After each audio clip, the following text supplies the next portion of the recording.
See, now you thought you were just going to get a one-and-done podcast, but you're sadly mistaken. Look at us, starting a second episode together. I have my microphone. You're disappointed at the fact that I own one, and the guy at Best Buy who regrettably sold it to me. Anyway, welcome to the second episode of the Foody for Thought podcast. I am your host of the evening, Kung Foody, otherwise known in the streets as James Foody. Now, before we get started, I have to express something, because the amount of people that had messaged me, called me, came up to me in person saying that they saw the highlights or watched the full episode was really overwhelming for me, because how everybody expressed how it resonated with them meant the world to me. The message of resilience and the idea of digging for greatness is something that I've kept in the shadows for a long time. I've been having this for years, and it's not like I hit it on purpose, but everybody struggles with the battle of believing in what they feel that's placed on their heart. And over the last couple of years, as I've battled that, I finally felt called to share it. And for it to be received so well, and for so many people to tell me and express to me that it was shared at such an important part of their life in a season where they really needed to hear it, really meant a lot to me. And I was overwhelmed, like I had said. So if you had shared that with me, or even if you just sat and listened to yourself to keep this so that you could take it and run with it in your own way, from the bottom of my heart, thank you. Let's just recap what we talked about the first time, because this is built off of the first episode in a 4-part series, like I said, of resilience. I believe resilience is not just a word of having a thick coat of armor, being able to get hit, getting back up again, recovering faster, harder, be able to bounce back quickly. Although that is very practical, but I believe resilience is also a word of light. It's also a word that allows me to connect with myself. Because like I said last time, if we share anything in common, anybody that has any level of success or depth or on a personal self journey of betterment, we all have one thing in common, and that's adversity. And I believe that adversity is placed there on purpose to be able to give us a message, to be able to connect with ourselves to become better. If you see adversity correct, it's just nothing but an opportunity. It's also a message. It's a message being sent to you in particular on your journey to be able to grow, to be able to come better, to be able to come more connected with yourself so that you can appreciate yourself more, love yourself more, and become more in purpose so that you can live a more purposeful, driven life. And I'm just here to be able to help share my 2 cents in what I believe in that. What makes up resilience, the 3 pillars, passion, excellence, discipline, is built to be able to help dig for greatness within. That phrase where we hear chasing greatness, that's something that's outside of ourselves. And I think we might have to rearrange that phrase, like I had said last time, because off of my personal story of codependency that I was battling for so long, I learned to not look for validation outside of myself. I've learned how to self-regulate, and I've learned how to appreciate my own worth and love myself and give back to myself while I can still give to others. Because you can do both. It's not just one or the other of being fully dependent on somebody else or being fully independent. Because on both ends, I'm abandoning somebody. If I'm dependent on somebody else, I'm abandoning myself. And if I'm only self-centered, I'm only independent, I'm now abandoning everybody around me. And I believe that fully goes against our purpose. Because that adversity, we talked about small rocks, big rocks, while we're digging for that gold mine inside of us. Small rocks, big rocks are going to be in our way, and those are just obstacles. Those obstacles can mean many different things. For me, like I said, it was codependency, but for you, it might be something else. And for other people, it might be something else. It could be terminal illness. It could be a death in the family. It could be a horrible accident that you had gotten into. It could be a breakup. It could be so many different things. But all of those give you the opportunity to be able to connect with yourself. And these rocks, to dig them out, are dirty work. It's a process. But what's the alternative? Either you can dig for greatness, either you can spend that hardship building yourself, or you can become complacent and you can just give up and you can throw in the towel. Both are hard. You're going to choose your hard. Me personally, I would rather have one piece of gold than a collection of rocks. That's me. But everybody has their own free will. I've lived both paths. I'm telling you, being complacent is harder. Working for it is going to require more responsibility, but it's an investment, and it will give you returns. I promise you that. So let's get into it, shall we? Today's topic is about the first pillar. And that's about passion. Passion can mean two different things. It can mean many different things. Like we had talked about last time, I had everything stripped away from me in one shot. When I have my passions and basic elements of just human stability, what do I have? And that forced me to come up with resilience and self-connecting in that journey. But that leads to a second question. If my passion was taken away from me, does that mean my passion was my purpose? If you are following your passion right now, or if you had lost your passion, if you have been stuck in another area of life that you can't seem to recover from, is our passion our purpose? And that answer is no. Purpose is actually much simpler than that. And we're going to create two definitions here, because I've seen people get two words very confused with each other. Although they are very well linked together, they mean two completely different things. And we're going to go each word by word. And the first word is purpose. Purpose can be defined very simply. And if you're journaling, I want you to write this down. Our purpose in life is to just selflessly share our gifts. It's that simple. Your gifts are what make you uniquely you. They are what make you so authentic, and we can all share a lot of gifts. Your gifts could be your talents. Your gifts can be your people skills, empathy, compassion, creativity, hope, faith, hardworking. All of these that you attribute yourself to and your characteristics are part of your gifts. You can almost define them like skills. It's skill building, really, where you just take in so many gifts and that you've built over so long. Some of you have natural gifts that you like to share, and those are very inspiring to other people. But your purpose is to just selflessly share your gifts. Because we all want a sense of belonging. Like I was saying before, if you go so independent, it becomes lonely. Although it can feel like we're being protective if we're being super independent, we're missing out on a lot of experience.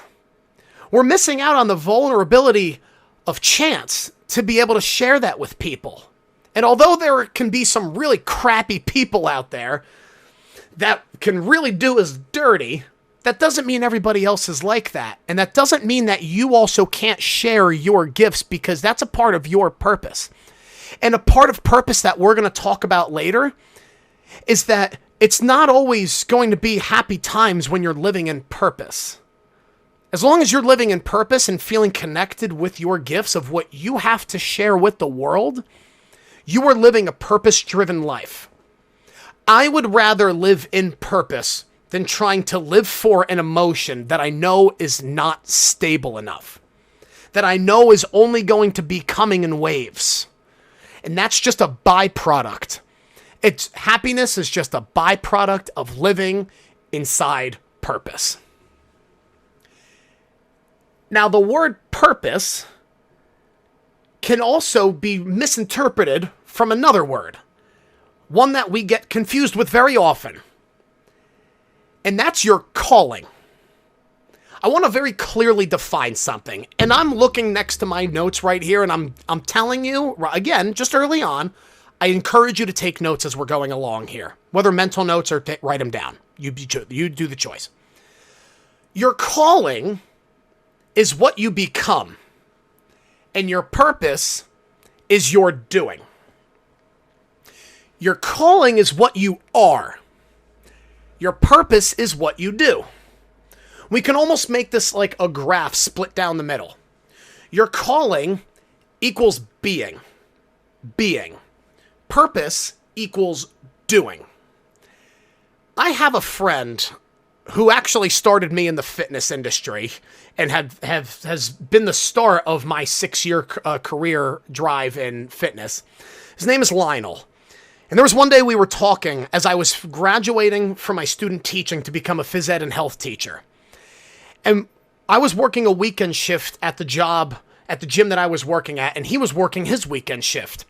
And the 6 months that we knew each other before then, we had gotten relatively close, not as close as we were going to become in the future, but we knew that we resonated with each other. We were both very high energy. We both sensed a sense of depth with each other, a sense of passion, a sense of a desire to become really, really profoundly excellent at what we do.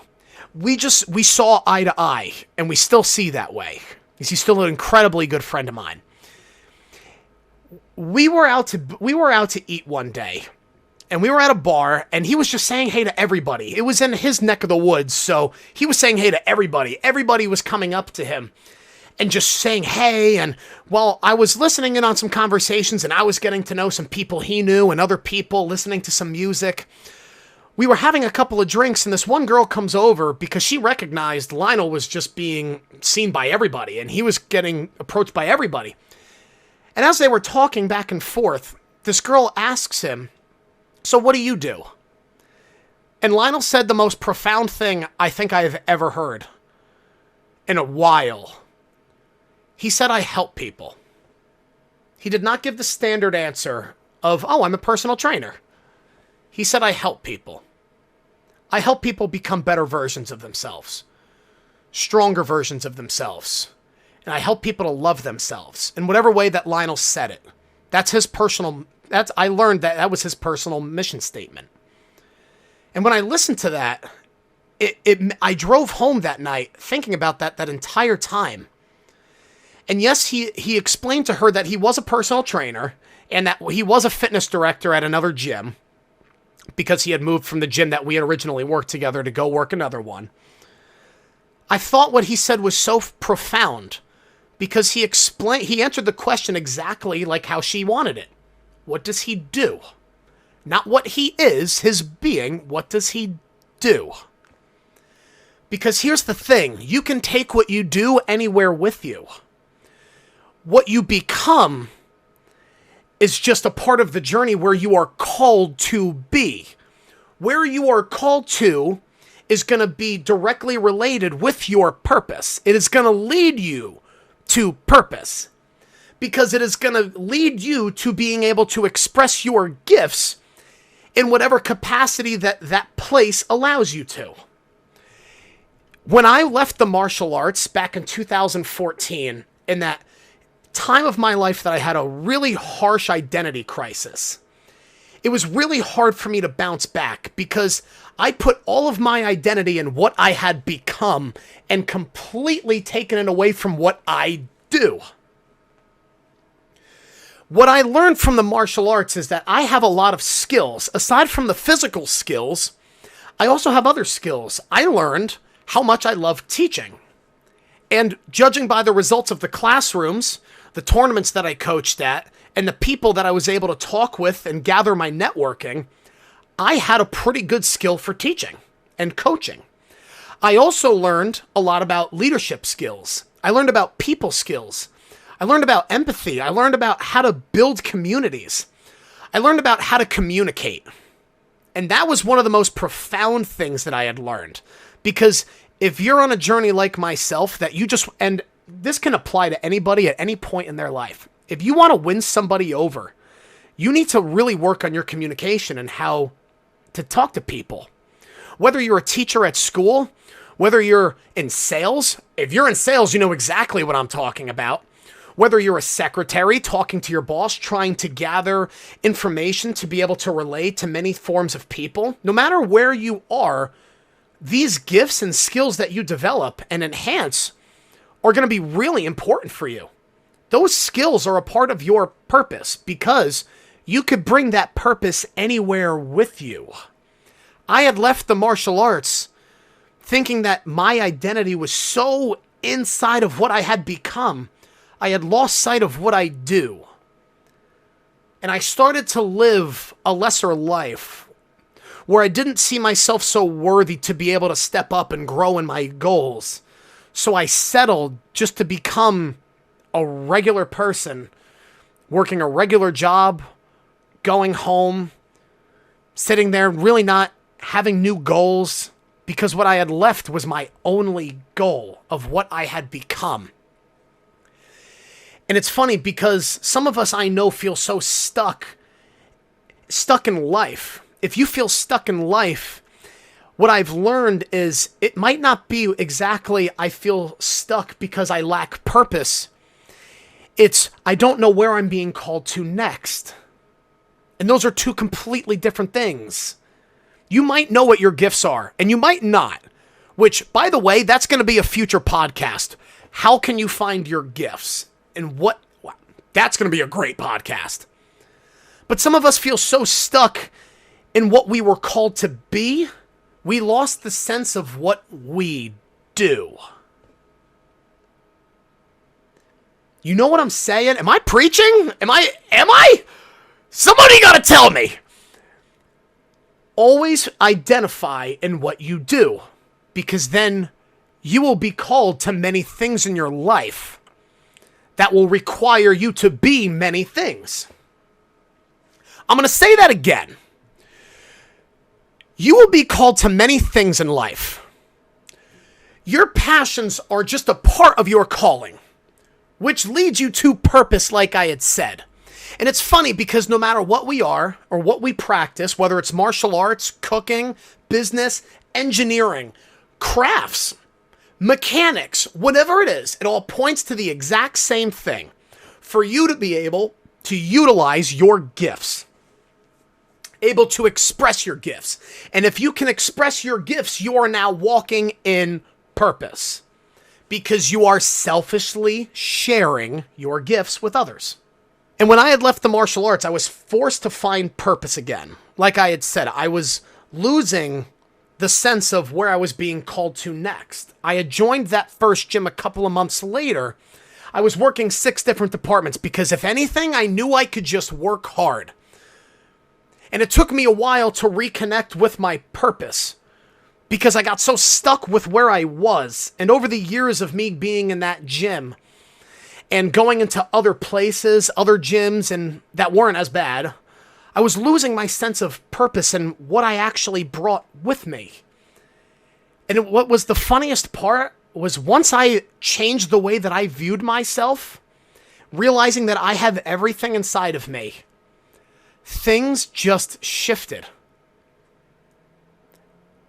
And I'm going to explain how later on. You're going to see exactly why, but I'm going to keep going in what my notes are telling me to do. I hope you don't mind.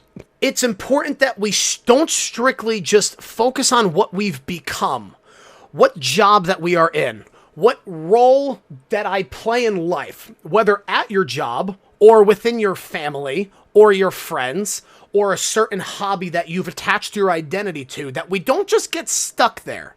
Yes, that makes up a part of our identity because it's taught us things, and it's things that we found passion in and things that we love serving in. But the most important thing is we never forget what we do. Lionel had really inspired me to make my own mission statement without him actually knowing. But it leads from resilience. My personal mission statement, and feel free to take it with you as you go. My personal mission statement is that wherever I go, I serve with unwavering joy, always looking to better my best, and harmonizing all of my responsibilities together. And if you look at that, that follows each pillar. Passion, serve with unwavering joy. Excellence, always looking to better my best, and harmonizing all of my responsibilities together. Discipline. You will be called to many things in your life.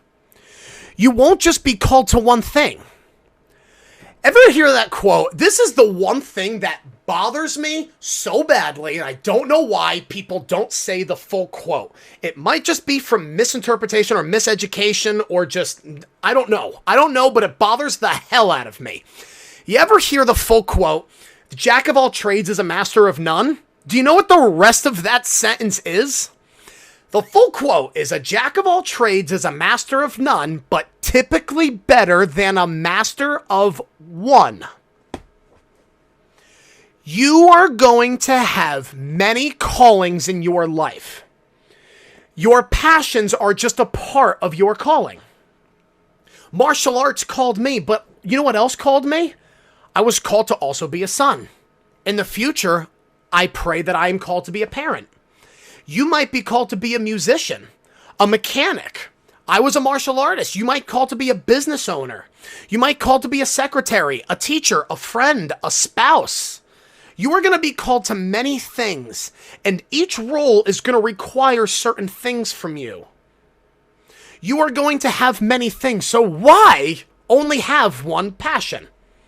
It's practical advice to get good at one thing, and then to be able to sprout out from there to then take those skills to be able to apply to many other things. But that it's age old now to just find the one thing that you want to do for the rest of your life. It's aged out. It's done. We have so many different options now. Why would you only settle with one? We as people go through a lot of rebirths. And my friend Bobby and I were talking about this sometime last year. That people go through rebirths. It could be 2 to 3 to 5 years. We go through a rebirth in our mind of, okay, I spend a certain amount of time in this, dedicating myself, pushing myself to being able to get really good at this thing.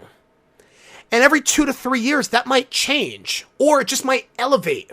It took me 3 years to become a full-time personal trainer, or to be a full-time personal trainer, and I was feeling stuck because I knew I had so many other strengths. And for me, it was a question of where I'm working at right now. Is it the environment that I just have come to really dislike so much that I've really felt like I've lost a sense of purpose and my gifts, that I can't express them fully? Or is it that I really just don't like fitness?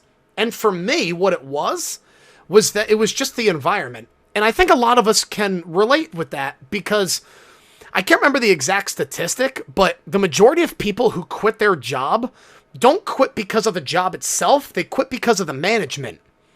You might have a really bad manager or a boss or the people that you work with. It always comes down to culture. Because who are some of your favorite people? Probably some of the people that you favorite the most are those who are just the most passionate. It might not even be it might not even be anything specific about what it is about them. It's just who they are as people. That's why Lionel and I resonated so much with each other, is because, yes, he was very connected to fitness, and he was also an insane musician. But at the same time, I loved him because what radiated about him so much is he brought so much passion with him everywhere he went. Every person that he talks to, he greets them with such servitude and joy and wanting to help so much from a genuine place. It's not necessarily the thing where they are themselves as much as it is who they are. Because going back to my last episode too, where at the end I had said it's not about the journey or the destination. It's not about the thing itself. It's about the company that we spend time with. That has more to do with our success, our inspiration, our purpose, more than anything. Because if we are going to selflessly share our gifts, live inside of purpose, we are going to need to do that with like-minded people and open-minded people. Which is why I also feel so called to be here doing this podcast, because it's not about the idea of resilience so much as it is about talking with people who are like-minded and open-minded. That's my favorite part about this entire thing. As much as it is about the person, it's also about the thing too, right? Everything takes dedication. I've had so many interests for so long that I've put off for a while, and you might have many interests too. And maybe you don't just feel stuck in life because it's that you lack purpose, but you're just so focused on one calling that you missed a call somewhere else.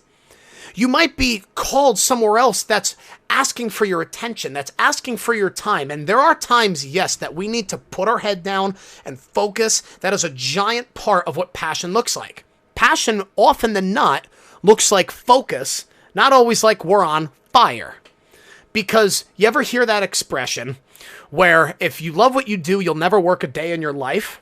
That is utter garbage. Because everybody who I know that loves what they do dedicates as many hours as humanly possible to it. When you are so caught up in what you love, it becomes all that you think about. And sometimes it does take sacrifice and you accidentally neglect other responsibilities. But that's also why, and we're going to talk about it in another episode, discipline comes so much into play. But even in passion, while you are serving others with your gifts, you also have to recognize that you are going to be called to share your gifts with many different areas of life and many people, right? When you are so dedicated to your passions, yes, it's going to take sacrifice. It's going to sacrifice your mental, your spiritual, your physical. When I was starting off as a fitness coach, I sacrificed the majority of elements of my life. The number one being my health. I was saying yes to everybody just to try to build my fitness book of business. I was saying yes, and I lived 40 minutes away from the gym that I worked at. I was saying yes to everybody. I said yes to the people at 4:30 a.m., at 9 a.m., at 4 p.m., at 8 p.m. And if you're a fitness coach listening, you know exactly what I'm talking about if you're taking your craft seriously. Because I lived so far away, at the same time, I had 4 different alarms throughout the week, and it was utter hell. I would wake up at 3:15 a.m. Then the next day, I would wake up at about 6 a.m. Then the next day, I'd wake up at 3:15 again, to then follow the next day by 7 a.m., to then at whatever day that I could recover, which was Sunday for the most part, I just slept as much as I could because I was just trying to recover to try to feel well again. Sleep is, as you will learn in fitness and in health overall, sleep is one of the most important elements. If not, I would put that at the top. Because if you don't rest well and you don't recover, you're not going to get the results you want. You could eat well, you could train well, but if you don't sleep as properly as you can, you are going to see diminishing returns. It just is what it is. And on top of that, as I'm training and I got back into jiu-jitsu, at this point, 2 full years had gone into me being full-time fitness coach, and I'd started jiu-jitsu again. So on the days that I would need to get there at 4:30 in the morning and I would work up until 2:30 in the afternoon, straight through, I would then rush home as fast as possible. I would let the dogs out, bring them back in. I would jump into my bed at about 3:15. I would nap for a half an hour, but I would try to fall asleep as fast as possible. I closed the blinders. I threw on a hoodie, or I threw the blanket over my head to try to completely encapsulate myself in darkness so I could just sleep as much rest as possible before I scarfed food down my throat to then teach for an hour and a half and then train for an hour and a half. And then I would get home at 9 p.m. and then I would try to recover. I would have another alarm, and it was just alternating every other day, and it was so difficult, right? It takes sacrifice to build the things that you want, no matter what. And you don't have to always be so obsessed with your craft. Passion can be lighthearted too. Your passions and your hobbies can start as side hustles, or they can just start as hobbies. They can be as lighthearted or as heavy-hearted as you want. That is the beauty of finding your passions in your life. You are in the driver's seat of controlling where you want to bring that in your life. It's getting good in here, people. So, I think we've done a pretty decent job at covering calling versus purpose. Your calling is what you become. Your purpose is what you do. Your calling is where you are placed, and you're going to be called to many things to share your gifts and what you do. Now, you may be in a spot where you feel stuck. Now that you know the 2 different definitions, although they are very well linked, We know that being and doing are two different things. Some of us feel stuck. Some of us might not know what our gifts actually are. Like I said, I'm going to make another podcast of that. I'm focused on calling right now because I really want to differentiate it. Some of us feel so stuck that we lack purpose, but what we are really asking ourselves is, where am I being called to next? Some of us understand what our gifts are and what we actually do bring to the table. Hardworking, empathetic. I am logical. I can balance my emotions versus logic, and I have a good understanding of that. I have physical capabilities. I know I have organizational skills. I bring all of these different skills that I've mentioned before, empathy, creativity, all these different things. I know what I have, but I felt lacked in that, and I felt like that switch has been turned off. You always have the power to turn it back on. But some of us, what we're really asking is that I know what I have, but I don't know where I'm being called to next because I'm not feeling connected to something to be able to share my gifts and to be able to connect with something that I can find purpose in. And to that, here is my answer, because I've been there too. To find your gifts or your next calling, you have to have two things. You have to be vulnerable and you have to move. I've learned that life doesn't stop for you to be able to figure out answers. Time is just going to keep going on. Action has to come before motivation. I think a lot of us try to make decisions from a standpoint once we feel motivated. That is super prevalent in the fitness industry. I will wait until I feel my best. I will wait until these ducks are in a row. I will wait for this to happen so that I feel good so that I can then go do the action. Action has to come before motivation. Motivation's just going to do this, right? But you want to know something really interesting and you want to know the truth. You want to know what's really motivating? One word: results. Isn't it really motivating to lose 10 pounds? You lose 10 pounds. Damn, I feel motivated. That's motivating. That makes you feel good. Oh, my bank account is up. I'm up 500. I'm up $1,000. Oh my God, I saved all that money. I saved all that money. Now I have all of that money more in the bank. What if I keep saving? That's motivating. If you want to accomplish anything in your life, whether it has to do with finances, fitness, championship, building more of a business, results to where you are on a team somewhere, whether, like I said, it doesn't matter what role you are, but when you see the result that you've been looking for, that is what is motivating. Action has to precede motivation. And that takes discipline.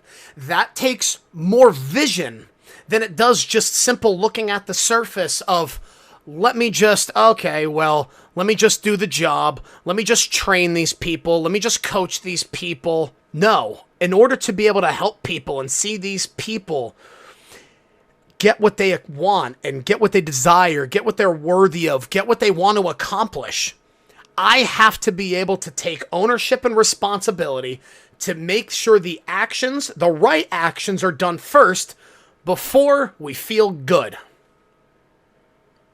That's just how life works. You just got to take a chance. And to add to that, it also takes vulnerability, not just action. Finding your next calling also takes vulnerability.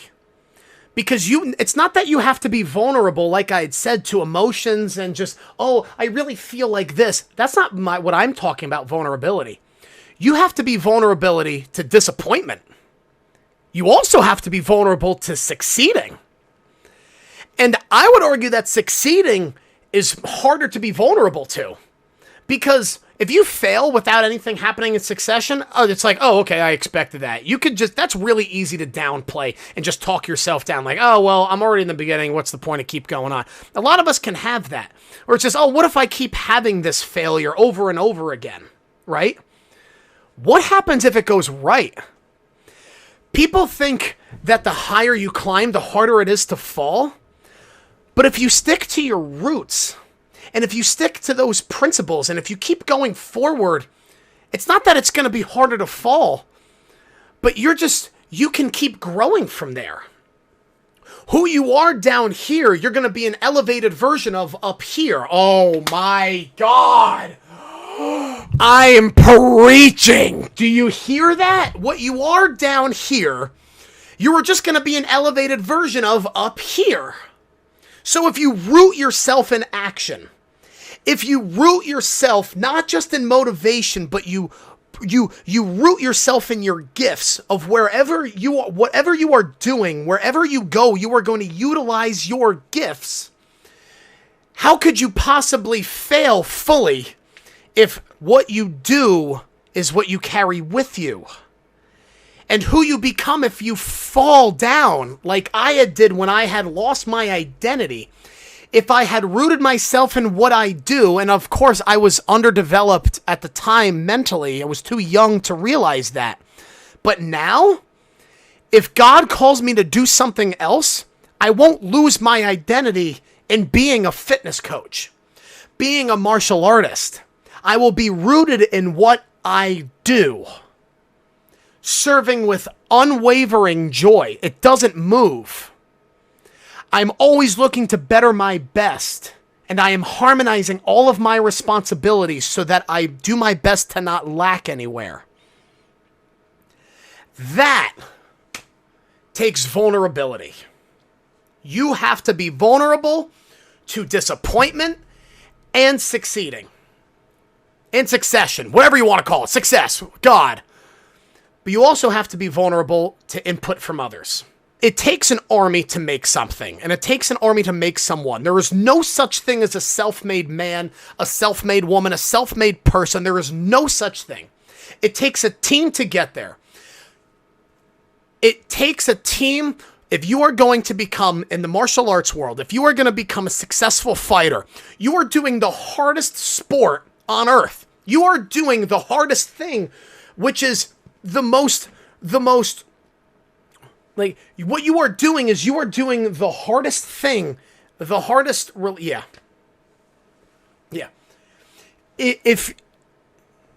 Okay, let me do that again.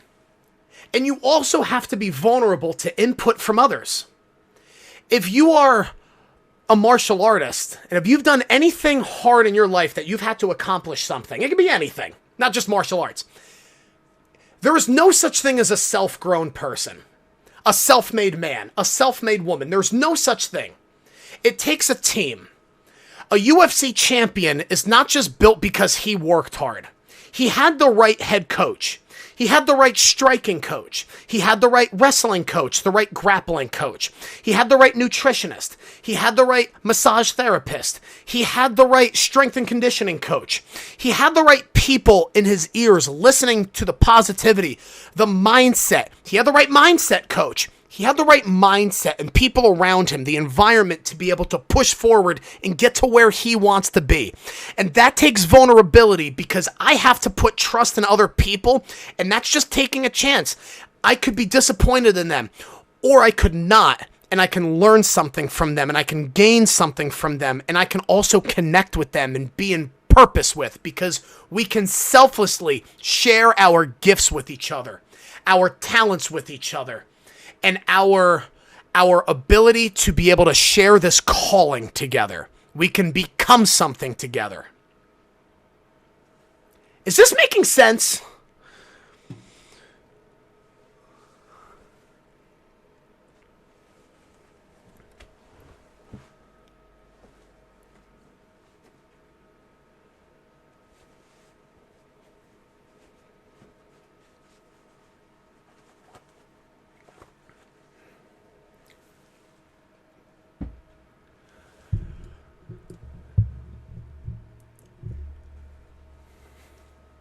Okay, now just pause because you are looking amazing right now. You're right there.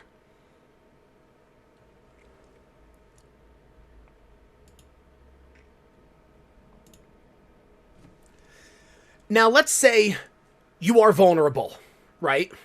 You are vulnerable to the chance of failure and success. You are also vulnerable to being, Now let's say you are vulnerable. You are vulnerable to the chance of failure and success. And let's say I'm also moving. I'm trying to make moves and nothing's really landing. I'm taking actions. I'm analyzing myself. I'm self-reflecting to be able to say what I am good at. And let's say something's just not landing. I don't know where to go. I'm not sure what to do next, and I feel stuck. And if you ever feel stuck in where you are, the one thing that I learned, and I hope you write this down or make a mental note of it, go to the last place you felt called to, and then serve with unwavering joy. Before I left that first gym, I went on 11 different interviews and always heard no. Some were other gyms, and some were school districts because I wanted a crack at teaching. By the time that I was going on these interviews, and the one that I thought I had it in the bag, going to the finals with the superintendent in a district that I thought I really had a chance, I was told no. And I was devastated because I put my identity in what I thought I was being called to. But what I learned was that all you need to hear is a certain amount of no's before you can hear yes. And on that 12th interview, I heard a yes. And yes, a big part of it was just trying to get out of the gym that I was at, but that yes allowed for me to have promotion. Not just to get out of where I was. When I worked on myself, I swear, things manifest from the inside out. I changed my self-concept and it manifested outward because what happened, I was seeing promotions in many parts of my life I wasn't sure exactly was going to happen. But I was given a director's position of a gym and a head coaching position that I found tons of purpose in because I could express gifts that I was lacking in trying to express in the job prior. But when I was hearing all of those no's, what do? I went back. I put my chin back up. Sometimes you got to do that for your own self. You can't rely on being validated and having the help from other people all the time. I had to do that myself, and that took connecting with myself inside of the gifts that I could share. I brought joy with me to serve the people that I was training inside of that gym. People who I was connecting with to be able to help them and develop relationships with. And on the side, you bet I was working on some of this stuff that we're talking about right now. Other things that I found passion in. Going to the Jiu-Jitsu Academy that I'm training at, and I was teaching the kids and adults and training and getting reacclimated with the martial arts. After a 4-year hiatus, I was focused on other things while I was unwavering, joyfully serving in the place where I was miserable at the most. And if you want to talk about courage, that takes courage. If you want to connect with yourself, I challenge you, if you don't like where you are, serve joyfully. And then watch and do it with utter belief. Don't fake it. There's no such thing as faking it till you make it. You got to keep facing it. But you can't fake belief. You have to do it with truth.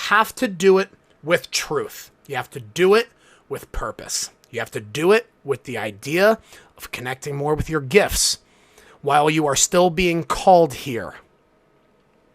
Okay? Go to the last place that you felt called to and then serve with unwavering joy. And I promise you, how God and the universe just move things around when you do that, you will see doors open that in places where you thought they were just walls. Where you thought there was just a wall, you were turn around to serve with unwavering joy, turn back around to see, wow, there's a door there. It happened with me several times, and I promise you, if you truly do it, God has a funny way of rearranging things. I challenge you. I dare you. I dare you. Because, guys, the thing is, when you are at the place where you're being called to, and you are being called to express your purpose and your gifts inside of that place, you are not always going to be happy with where you are called at. When you are in purpose, happiness is just a byproduct. It's not guaranteed that you will be happy. But if you are in purpose, you are connected with something. You are in connection with, and I would rather be connected with something than just relying on an emotion like I had said earlier. Everything requires sacrifice. You may feel stuck where you feel called to be at. And not always are your passions where you're called to. Like I had said, passions are a part of your calling, but you have responsibilities that you will be called to many things in life. And the point is that you take and you put the focus on your gifts to be able to bring with you, to serve others. And where sometimes, just for those who feel called with where they are at right now, you may feel like you are called somewhere right now and you're in your calling, but you feel stuck.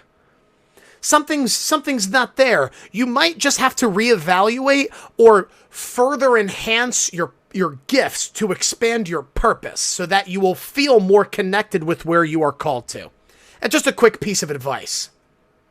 While I was at the gym, for example, while I was at that first gym, I had to focus on other gifts that I had in other areas. If I couldn't express it at my job because they wouldn't promote me, they wouldn't allow me to express certain gifts because they were so strict with how they wanted their imagery to be, sometimes people forget that they were hungry once too. And that you too also have goals, aspirations, and dreams that you want to take care of. Not everybody's going to recognize that, but you could take that in other areas, in other roles, in other callings. If you are lucky enough to not only find something that you love and that you are passionate about, and something that you are also good at, such as your gifts, somewhere where you could take your passions, you can take where you are called to, and you are also taking your gifts with. These three things, 3 words, all chips in. Tunnel vision, put the blinders on. If you are lucky enough to know what you are passionate about, and you happen to be good at it, and you also feel called to be there, blinders on, tunnel vision. You follow your passions, and life is going to reward you. Passions are a part of your calling, but we are also going to have other responsibilities that we need to express our gifts to be able to help others and selfishly serve people, because that is a part of our overall purpose in this life. And that's not just with getting promoted. When I say promotion, I'm not just talking about a job. I'm talking about life promotion. Finding a partner to be with. It could be a job. A new hobby. Taking your hobby and elevating it to a new platform. When I was getting reevaluated and being reinserted into the martial arts world after a 4-year hiatus, I struggled a lot. And my coach now, I don't even know if I expressed it to him, but I don't know if he knew the depth because I never got the chance to open up fully because I myself didn't know what exactly happened with me.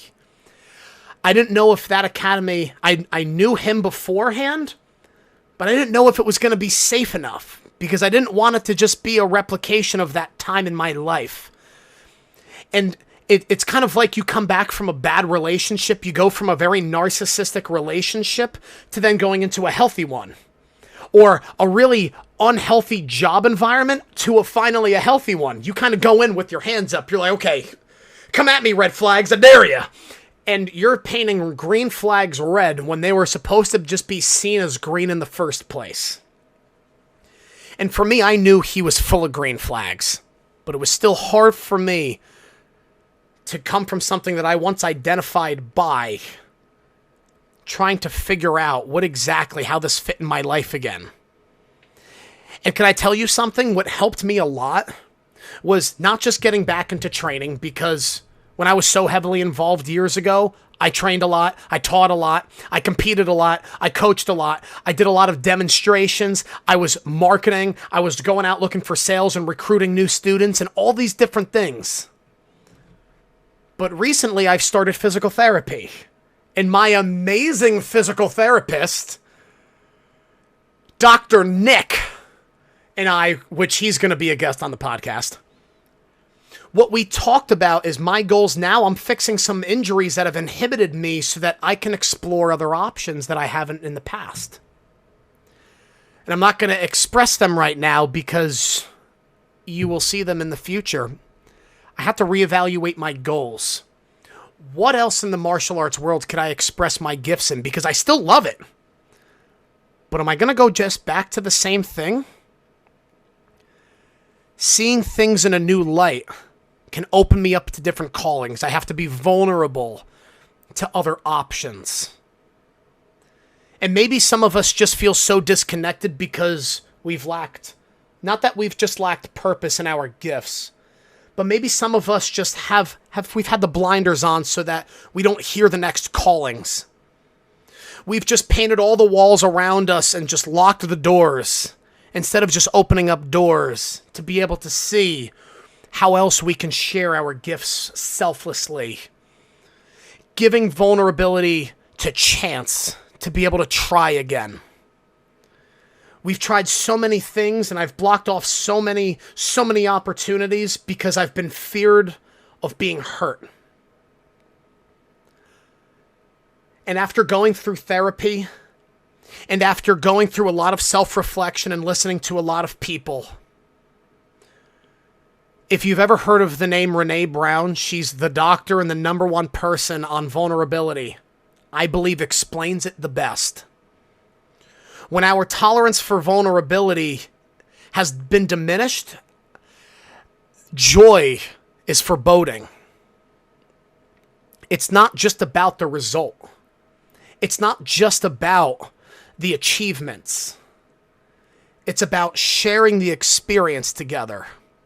It's about being in the process of, where you fall in love with the process. It doesn't matter whether you fail or you succeed or whether you're made fun of or whether you're not. You can say, whatever I am in your eyes is probably true. If you see me as a good person, great. If you see me as a bad person, well, I treat people fairly. So, I probably was a bad person at that time. Or I just didn't know it because I was just in such a low level where I wasn't yet growing yet or becoming developed yet.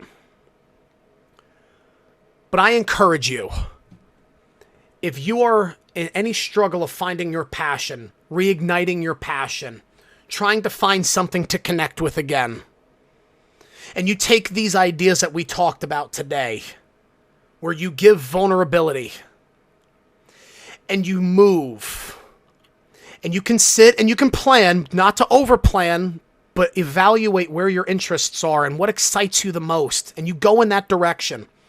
And some of us, it's not always the most practical advice to just give up what we're doing and chase our dreams. That's actually really not that practical at all. You may be a provider for your family. You might not have the resources and the money, and you might not even know where to go. But just start where you feel ignited the most. And sometimes it might not just be the thing. I didn't know if I was going to ever be a personal trainer. Sometimes all it takes is inspiration from somebody who's like-minded, being put in an environment where I am open-minded to be able to receive. Sometimes all it is the company. And that itself also takes vulnerability. Wherever you go, if you don't know where your next calling is and you can't hear and feel where you are being called to next, wherever you are, bring the passion with you. Serve with unwavering joy. And I promise you, where there was once walls, doors will start to open for you to be able to express your gifts and open you up to other passions, new callings, new roles, because you will be called to many things in this life. But be careful to not identify in what you've become, but who you are and what you bring as your authentic self. I believe if you heard this message and you take this in, you are going to see those doors open. Things will move in your favor. And it will take action from you, because things won't just come to you. God requires you to also meet him halfway. And I'm very thankful for those that I've get to have conversations with, to be able to get inspiration from, and also to help inspire. That sometimes it's just not the thing itself, it's just who we are around. That's what makes the success. Whether small or big, small platforms and areas of life, more private to bigger and more public. That's what I believe is what matters the most. And I think that's all I have to say. This is what being a passionate being is. Listen to where you are called and hone in your gifts. Follow your passions, and use your gifts. Life will reward you. If you've taken any time today to spend it with me and partake in this whatsoever, I, from the bottom of my heart, thank you so much in being a part of this little growing community. And I can't wait for the next episode, because we are continuing in part 3 of a 4-part series on resilience, of also passion, excellence, and discipline. And you know, that 3rd episode, we are going to go in depth and dive into what it means to be excellent and practice excellence. My name is Kung Foody, and that concludes our 2nd official episode of the Foody for Thought podcast. And as a final message, don't go chasing greatness. Dig for greatness.